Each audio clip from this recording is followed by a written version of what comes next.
Welcome, Negronis with Nord, episode number 67. We are coming live Monday morning. That's why we're drinking coffee, not a cocktail. It is 10 a.m.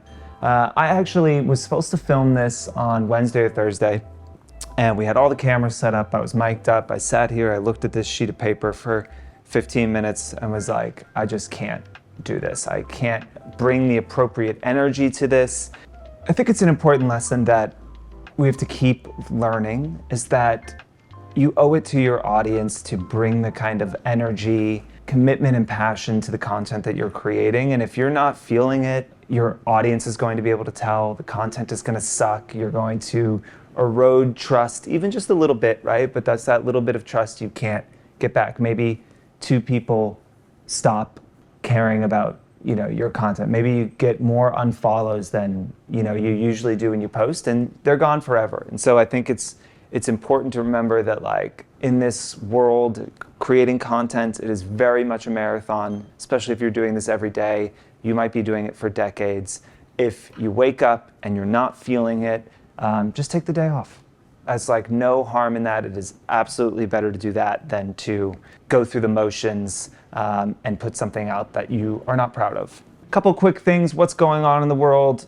Twitter rebranding to X. That's not even worth talking about. It's some dumb stunt. I don't know why you would nuke 15 years of brand equity, but there's a non-zero chance that Elon's at this point just like trying to run the company into the ground to claim it as a loss on his tax return. He could just like write off $42 billion, which means he'd probably never have to pay taxes again in his life.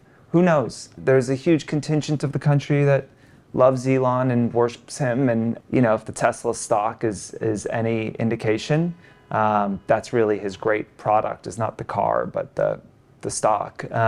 Threads, daily active users is cratering. I think it's down to 15 or 20 million people who are using it now. Understandable. I mean, it was such an easy flow to sign up. Ultimately, I think that a text-based social network is just more niche. Similar to video, I think people are just less comfortable. Like, people have gotten really comfortable sharing photos and captions, especially stories. It's really easy, but sharing text-based thoughts, video on TikTok, I think there's just a little bit of barrier to entry there. And so we'll see what happens. I think it's still worth playing around with. If you're experiencing any growth from Threads or you are doing anything that's working, let us know. Love to take a look there. First question. This one's, I love this question. I think it's so important. How can creators overcome imposter syndrome? I've been doing this for years, and I still feel like somehow I'm tricking people. Every time I do a new campaign, I feel like the brands must think I'm an asshole for asking for so much money. First of all, I looked at the account of the young woman who asked this question. Your content looks great. I am sure that brands are very happy to give you that money and that you deserve every cent of it. And I think that is important to remember, that you are part of a marketplace and that what you do has real value, and that you shouldn't feel bad for extracting that value out of it, since it has been a huge amount of work to build a community of that size. Very few people are able to do, and while it looks easy, it is incredibly difficult. So I can say on the brand side, it's a value exchange. They're paying it, they're happy to pay it. Before we get into the imposter thing, I do want to say that I think it's actually really admirable and healthy to feel a certain level of responsibility for taking that brand money. While this is a value exchange, while this is a marketplace and those rates are kind of set by the market, and you are just a part of a much larger multi-billion-dollar industry that is growing very quickly, that money is still someone had to make it, right?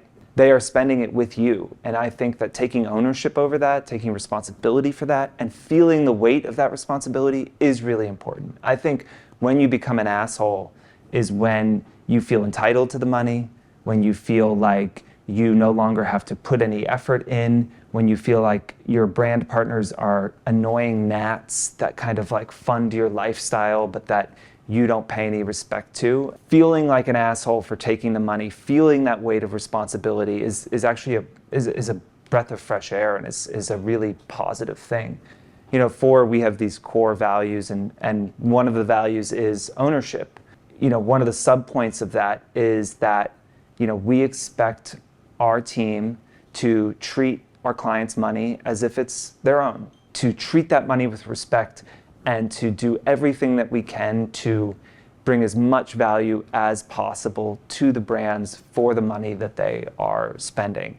And I think that if you can keep that mindset and understand that whether you're getting $500, $5,000, or $50,000, that is real money, and that it could go to any number of thousands of other influencers, and that you should be working really hard to make sure that the brand is getting value out of that. Because when you lose sight of that and start to feel entitled, that's when you probably start to lose. I guarantee the people who are most successful in this space are the ones that treat their partners the best, do the most for them, and really enter those relationships as if they are partnerships, and take the money that they're spending really seriously. The last point is this idea of imposter syndrome. I have a unique relationship with this. I think that there's a lot of advice out there that tells you that you shouldn't be feeling that, and that you should, understand that you deserve to be where you are, and that imposter syndrome is somehow something that is supposed to be avoided. I think ultimately it is unavoidable. That if you are putting yourself into new situations, if you are striving to continue to grow as an individual in your career, you will constantly feel like you have no idea what you're doing and you don't deserve to be there, because you probably don't have any idea what you're doing and don't deserve to be there. And that's okay. Every day I feel the weight of the responsibility of running this company. I don't have a playbook to tell me how to do it. I don't have somebody above me telling me what I should be focusing on or how I need to change. But the way I ran the company a year ago can't be the way I run the company today, can't be the way I run the company in 6 months. And so growth asks a lot of somebody. And a big part of growth is putting yourself into situations that you are not prepared for, where you are the least skilled, least experienced person in the room. And I think that owning that and not trying to delude yourself into thinking that just because you're there in that room, in that position, whether the room is physical or proverbial, right? That you're the shit and that you don't have to work on anything or think about any of it. Because I think that that's ultimately is a nice thought, and one that probably can help you go viral on TikTok or something, and saying that you deserve this, but it's fucking bullshit. I can remember the first fashion show I ever shot, and I had shot this party for Oscar de la Renta, and then I asked them if I could shoot their show. The PR team said, "Yeah, we'll get you a spot in the what are they called there? In the pit. We'll get you a spot in the pit with the other photographers." And so I'm sitting there with my 5D and a 50 millimeter and a 24 millimeter lens. I'm next to grizzled photographers who have been doing this for decades with these huge lenses, and I have no idea what I'm doing. I was sitting up too much, and someone was yelling at me from behind me, "Hey, keep your head down." And I felt like I had no idea what I was doing, because I didn't. I was completely overwhelmed. I felt like an imposter because I was doing something for the first time. And I think it would have done me a disservice to try and tell myself that, no, I deserve to be here just as much as the person next to me, and I have nothing to learn from them. I am this complete rock star. Just watching these people operate, I did learn a lot. Now, look, they were shooting much different type of imagery than I was. I ended up getting a few shots from that day that I still think are some of the best photos I've ever taken. I think I probably took a better photo than anyone else in that pit that day, but it didn't mean that I had no idea what I was doing, and that there wasn't a lot to learn from the people that had been there, and that a respect of that and an acknowledgement of how much of a beginner I was actually a really valuable thing. And I think if you can go through life being comfortable with being a beginner, with putting yourself into situations where you are completely unprepared and overwhelmed, and you can approach those with optimism and without a huge amount of entitlement. I think that you will get much further in life than people who are telling themselves that they deserve everything. They maybe have a lot to learn. One last quick question. Can you share some thoughts regarding the trend of influencers not responding to comments both on Instagram and YouTube? I feel like if you're a professional influencer, if this is what you want to do for your job, creating a conversation inside of your comments is such a huge win, right? Having an audience that feels like they can ask you a question in there and you will answer it in a timely manner is such an example of being in service of that community. But it goes both ways. I think that the community needs to respect the creator's time as well.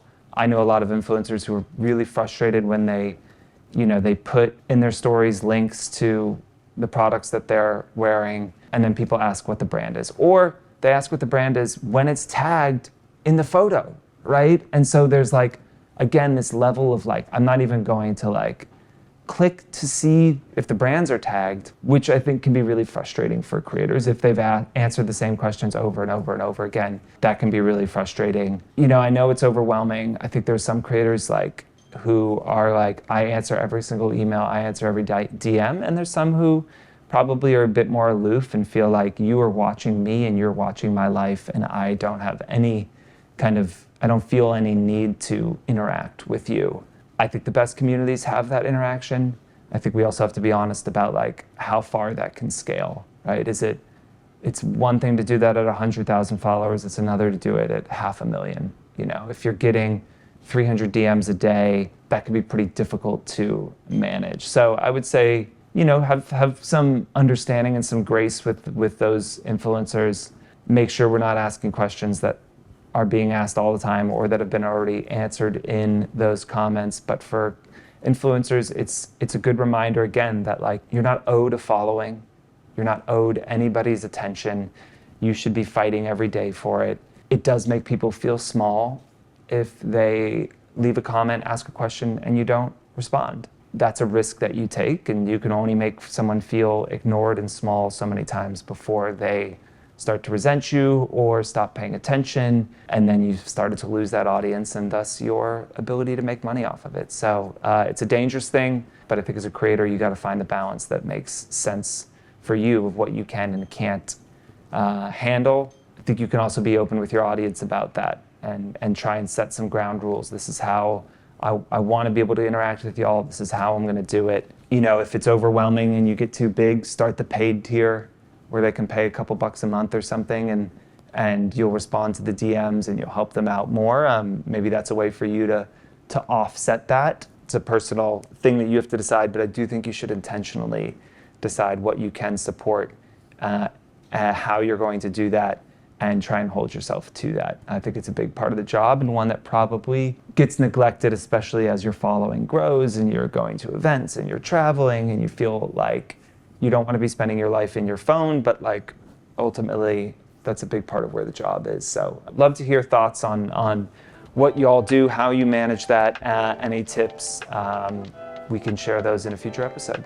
As always, keep the questions going, and we'll see you next week.